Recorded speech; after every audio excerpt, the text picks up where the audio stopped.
Bismillahirrahmanirrahim. Assalamualaikum warahmatullahi wabarakatuh. Alhamdulillah wassalatu wassalamu ala Rasulillah wa ala alihi wa sahbihi wa mawala ma ba'du.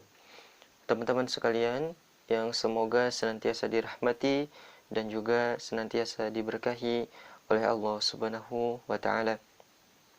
Dalam berkehidupan di muka bumi ini, kita pasti senantiasa membutuhkan pertolongan dari orang lain. Sangat mustahil dan sangat tidak mungkin kita bisa hidup sendiri tanpa bantuan orang lain. Tapi akan ada satu masa, akan ada satu waktu ketika kita sangat membutuhkan pertolongan orang lain, ketika kita sangat membutuhkan bantuan dari orang lain, tapi ketika itu tidak ada satupun orang yang mampu menolong kita. Tidak ada satu orang pun yang bisa membantu kita. Ketika itu terjadi, itu adalah tanda bahwa kita diminta untuk meminta pertolongan hanya kepada satu zat, yaitu Allah Subhanahu wa taala. Sehingga dikatakan di Quran surat Al-Baqarah ayat ke-45, A'udzubillahi minasyaitonirrajim. Bismillahirrahmanirrahim. Wasta'inu bis-sabri was-shalah wa innaha lakabiratun illa 'alal khashi'in. Maka mintalah pertolongan kepada Allah Subhanahu wa taala. Pertama, terima ujian yang kita hadapi itu dengan sabar, terima dengan lapang dada setiap persoalan yang datang kepada kita, setiap ujian yang datang kepada kita, dan sadari bahwa itu adalah bentuk ujian dan kita mampu untuk menghadapinya. Kata Allah, la yukallifullahu nafsan illa wus'aha. Allah tidak akan menguji hambanya di luar batas kemampuannya. Jadi yakinlah ketika kita diuji oleh Allah Subhanahu wa taala, itu artinya kita mampu untuk menghadapi ujian itu.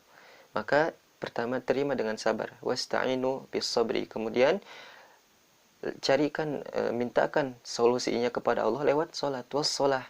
Jadi mintakan solusinya kepada Allah lewat salat. Betapa banyak hamba Allah ketika dahulu menghadapi setiap persoalan, mereka memintakan solusinya kepada Allah lewat salat. Ketika ada satu masalah, lewat salat. Maka ketika kita dipanggil oleh Allah Subhanahu wa taala lewat panggilan salat itu sejatinya adalah Allah itu ingin memudahkan urusan kita. Allah ingin memberikan solusi kepada kita. Kata Allah, bukankah aku yang mempunyai solusi? Maka datanglah kepadaku, kata Allah, maka aku berikan solusi kepada kamu. Minimal aku akan berikan ketenangan dalam hatimu ketika kamu menghadapi setiap persoalan. Maka ketika dipanggil hayya 'alas shalah, marilah kita salat, ketika muazin berkumandang, itu sejatinya bukan panggilan muazin, itu sejatinya panggilan Allah kepada hambanya yang ingin mendapatkan solusi, yang ingin mendapatkan pertolongan. Kemudian kita bertanya hayya 'alas shalah.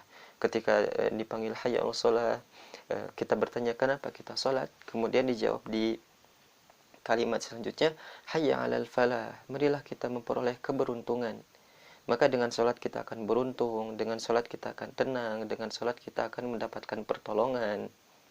Jadi kalau misalkan kita ingin mendapatkan pertolongan tapi kita tidak salat, maka ya tidak akan datanglah pertolongan itu gitu. Maka wasta'inu bis sabri wassalah, mintakan pertolongan kepada Allah pertama dengan sabar, terima dengan sabar, kemudian mintakan solusinya kepada Allah lewat salat. Dan sangat luar biasa jika kita bisa tahu makna di balik salat itu sendiri gitu. Jadi bukan hanya kita